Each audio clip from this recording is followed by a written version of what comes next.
नमस्कार, मैं हूं शिखा त्रिपाठी और आप देख रहे हैं द यूपी खबर। आज हमारे साथ मौजूद हैं अमरीश यादव जी, जो कि समाजवादी पार्टी के नेता हैं और इलाहाबाद यूनिवर्सिटी के छात्र संघ के अध्यक्ष भी रह चुके हैं।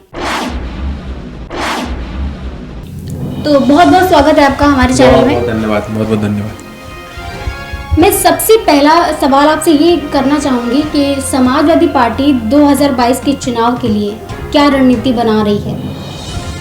देखिए, समाजवादी पार्टी की रणनीति आज से नहीं, बहुत पहले से समाजवादी पार्टी का जो मैनिफेस्टो है, जो समाजवादी पार्टी का संविधान है, उसमें लिखा हुआ है। समाजवादी पार्टी किसानों की, नौजवानों की, गरीबों की पार्टी है।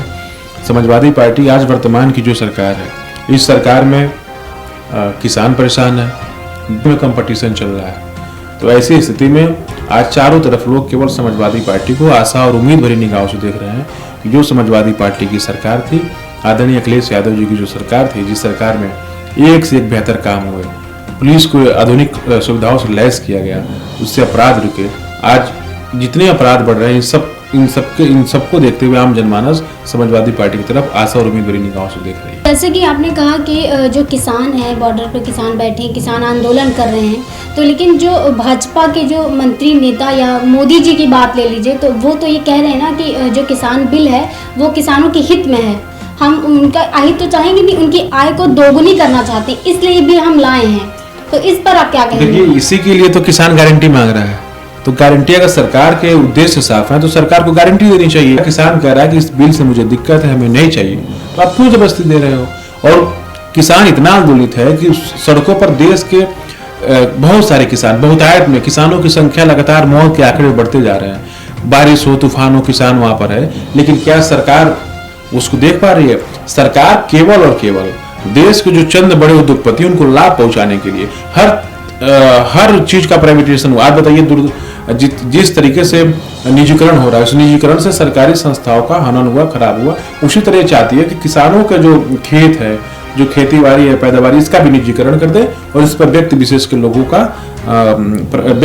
लोगों का ये हाथों में हो जाए और किसान एक बंधुआ मजदूर तरह हिंदुस्तान में काम करे। इसीलिए आज किसान आंदोलन कर रहा है। ये तो किसानों को आखिर इस ठंड में क्या पड़ी है कि वो रोडों पर हैं, संघर्ष कर रहे हैं, चाहे ठंडी हो चाहे बरसात हो, वहाँ पर देश के प्रधानमंत्री के खिलाफ आवाज उठा रहे हैं। तो इससे बड़ा शर्मनाक हिंदुस्तान के लिए कुछ हो ही नहीं सकता। देश के प्रधानमंत्री को जागना चाहिए, उनसे बात करनी चाहिए। हम सभी किसान परिवार से आते हैं। आज गाँव में जो क्रय केंद्र है, वहाँ धान गेहूँ कुछ खरीदे ही नहीं जा रहे हैं, धान खरीदे ही नहीं जा रहे हैं, एकदम खरीद बंद पड़ी है। तभी तो किसान आज आंदोलित है। सरकार को इस पर गंभीरता से लेते हुए किसानों की जो मांग है, उस मांग को माननी चाहिए सरकार। तो जैसे कि योगी जी और मोदी जी दोनों ही कहते हैं कि हमने देश के लिए बहुत काम किया है। योगी जी कहते हैं कि हमने उत्तर प्रदेश के लिए बहुत काम किया और मोदी जी कहते हैं कि हम देश के लिए बहुत काम कर रहे हैं। समाजवादी लोगों का ये कहना है कि जो उन्होंने काम करवाया था, समाजवादी पार्टी के नेताओं का कहना है कि उन्होंने जो काम करवाया था उसका फीता काट कर भाजपा वाले श्रेय लेना चाहते हैं, श्रेय ले रहे हैं अब तक। तो इस बारे में आप क्या कहना चाहेंगे? देखिए, हम आज भी कहते हैं कि समाजवादी पार्टी की, समाजवादी सरकार के जो कार्य थे, उन्हीं कार्यों पर आज भी उत्तर प्रदेश के मुख्यमंत्री फीता काट रहे हैं। जहां उत्तर प्रदेश के मुख्यमंत्री को स्वास्थ्य, शिक्षा और रोजगार की बात करनी चाहिए, वहीं उत्तर प्रदेश के मुख्यमंत्री मजहब के नाम पर लोगों से मजहबी बात करते हैं। कहते जो मुख्यमंत्री होता है वो मुख्यमंत्री किसी जाति विशेष का नहीं होता है। हिंदुस्तान के संवैधानिक पदों पर बैठा हुआ व्यक्ति हिंदुस्तान के नागरिकों के लिए होता है, न किसी धर्म का होता है, न किसी मजहब का होता है। तो जब हिंदुस्तान के बड़े पदों पर जब मुख्यमंत्री और प्रधानमंत्री मजहबी बात करने लगे, तो आप समझ लीजिए कि हिंदुस्तान के हालात क्या हैं। आज वही भारतीय जनता पार्टी कर रही है, धर्म के नाम पर लोगों को लड़ाने का काम कर रही है, मजहब के नाम पर लोगों को लड़ाने का काम कर रही है। आपकी सरकार, आपकी व्यवस्थाएं, आप बार बार क्यों लोगों को कह रहे हो कि हिंदू, मुस्लिम, सिख, ईसाई के नाम पर लोगों को बरगलाने का काम कर रहे हैं? इसलिए ये भारतीय जनता पार्टी, आप भी जानती हैं कि आज क्या उत्तर प्रदेश की जो पुलिस की वाहन है, उस पर धक्के दिए जा रहे हैं, हत्या लगातार बढ़ी रही है। आज तक कौन सा एक बड़ा काम है जो उत्तर प्रदेश के मुख्यमंत्री हैं वो कह दें कि मेरी सरकार का बड़ा काम है?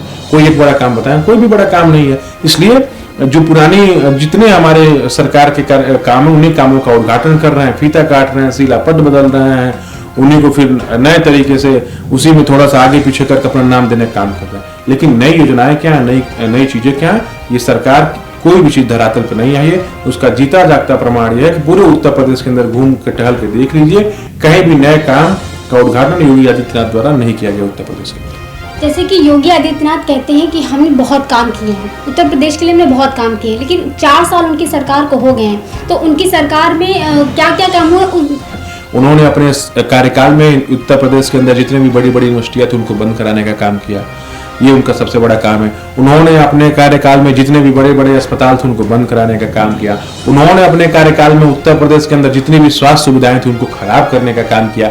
इसका जीता जागता प्रमाण गोरखपुर का मेडिकल कॉलेज है, उसका जीता जागता प्रमाण कोरोना जब आया तो उत्तर प्रदेश के मुख्यमंत्री इसमें एकदम विफल साबित हुए। कोरोना से यहाँ पे आए दिन कोरोना के नाम पे लोगों को डराने का काम किया। आज उत्तर प्रदेश के अंदर यही सारे बड़े काम है। उत्तर प्रदेश के अंदर निर्दोष लोगों को फंसाकर, निर्दोष विपक्षी पार्टी के कार्यकर्ताओं के ऊपर झूठे मुकदमे लाद कर उनके घरों को तोड़ने का काम योगी आदित्यनाथ ने किया। ये सब बड़े बड़े काम योगी आदित्यनाथ ने किए हैं। जो इनके साथ कभी रहा करते थे, जिन्होंने जब इनकी विचारधारा नहीं मिली, जब उनसे अलग हो गए तो उनको दूसरे मुकदमे फंसाकर कुर्की कराकर उनको बर्बाद करने का काम योगी आदित्यनाथ की सरकार ने, यही इनके बड़े बड़े काम है। देश की राजनीति करना इनके बड़े काम है।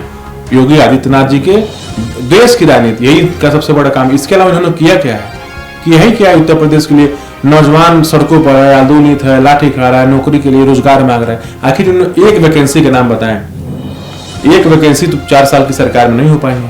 तो जब यही सब नहीं हो पाई तो यही सब इनके बड़े बड़े काम है कि उत्तर प्रदेश के अंदर अराजकता लाना, धर्म के नाम पर, मजहब के नाम पर लोगों को बांटना, ये सब इनके बड़े काम है। टीवी चैनल पे मैं इंटरव्यू देख रहा था योगी आदित्यनाथ जी का, उन्होंने कहा मैंने उत्तर प्रदेश को लखनऊ की मेट्रो मैंने दिया है।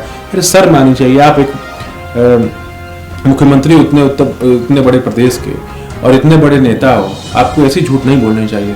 मैं उत्तर प्रदेश के मुख्यमंत्री से कहना चाहता हूं कि आप कभी भी झूठ ना बोलिए और देश की जनता और प्रदेश की जनता आपको देख रही है। इन झूठ से बाहर निकलिए और उत्तर प्रदेश को तरक्की, खुशहाली के रास्ते पर लाने का प्रयास करिए। था पब्लिक रिव्यू, तो उसमें एक नेता ने, बीजेपी के नेता ही ने कहा था कि योगी और मोदी की जोड़ी ही 22 में भी रंग लाएगी। उन्होंने ऐसा बयान दिया है।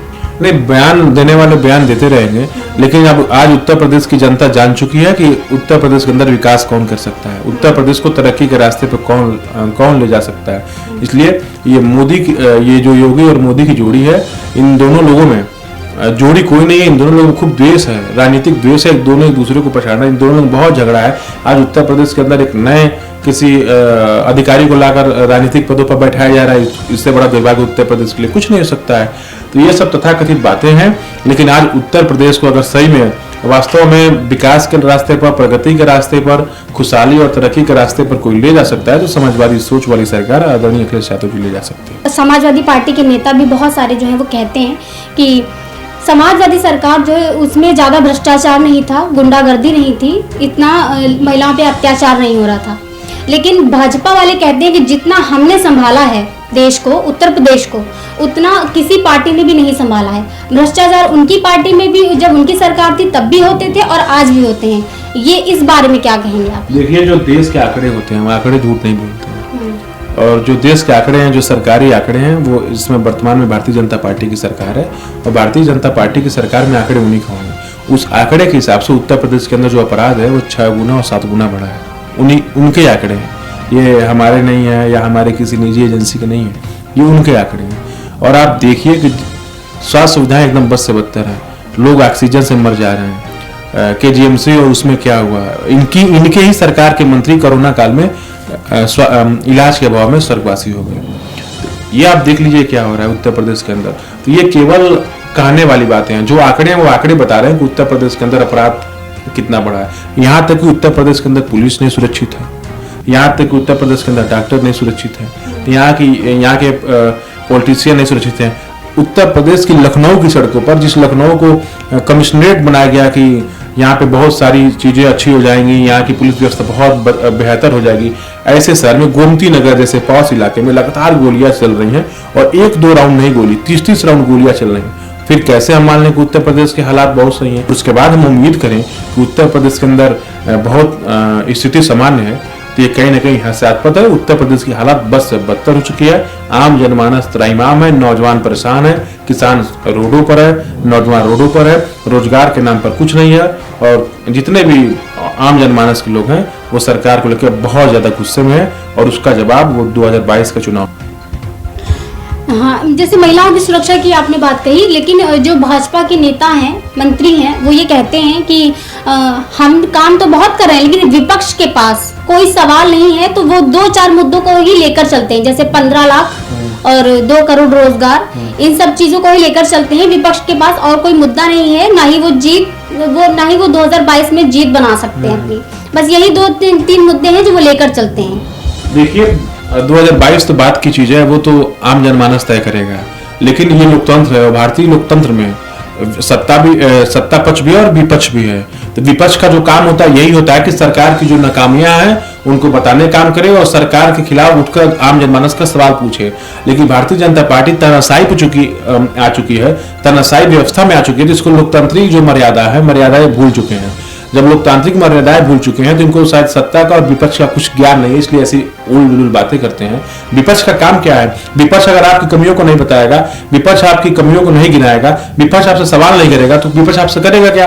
आपने कहा था कि हम 15 लाख सबके खाते में भेजेंगे, हम 2-2 करोड़ रोजगार देंगे, तो आखिर विपक्ष पूछेगा नहीं आपसे कि भाई आप कब देंगे, आप कब देंगे? विपक्ष का काम क्या है? जनता ने हमें विपक्ष में बैठाया है तो हमारा काम क्या? हम पूछेंगे आपसे, हमारा पूछना आपका काम है। लेकिन ये चूंकि लोकतांत्रिक व्यवस्था को नहीं मानने वाले लोग हैं, भारतीय संविधान को नहीं मानने वाले लोग हैं, ये इनका कानून है जो तानाशाही प्रवृत्ति से चलता है, ये किम जोंग उन को अपना आदर्श मानते हैं, तो इसलिए ये लोग ऐसे रोज बात करते हैं। विपक्ष अपने काम कर रहा है, विपक्ष लगातार जनता के बीच में है, विपक्ष सरकार से सवाल पूछेगा और चाहे आप कितना भी परेशान करिएगा विपक्ष को, चाहे विपक्ष के जितने भी लीडरान हैं, चाहे विपक्ष के जितने भी कार्यकर्ता हैं, उनको जितना भी अगर आप परेशान करिएगा, जितना भी उनको परेशान करिएगा कि आपकी आवाज दबा देंगे, जितने भी आप मुकदमे करिए, घर तोड़िए, लेकिन इससे विपक्ष डरने वाला नहीं है। विपक्ष लगातार आपसे सवाल पूछेगा और सवाल तब तक पूछेगा जब तक उत्तर प्रदेश के हालात सही नहीं हो जाते और जब तक आपको उत्तर प्रदेश की सत्ता और देश की सत्ता से उखाड़ कर नहीं फेंक देते। चलिए, बहुत बहुत धन्यवाद आपका। तो जैसा कि आपने देखा कि अवनीश यादव जी हमारे साथ थे, जो समाजवादी पार्टी के नेता हैं, उन्होंने हमें बताया कि 2022 में अखिलेश यादव समाजवादी पार्टी चुनाव जीतने के लिए क्या क्या रणनीति बना रही है और 2022 का उन्होंने नारा भी रख दिया है कि 2022 में बाइसिकल। ऐसे ही और मुद्दों पर बात करने के लिए बने रहिए हमारे साथ और देखते रहिए द यूपी खबर। वीडियो जर्नलिस्ट सस्मित सिंह के साथ मैं शिल्पी त्रिपाठी।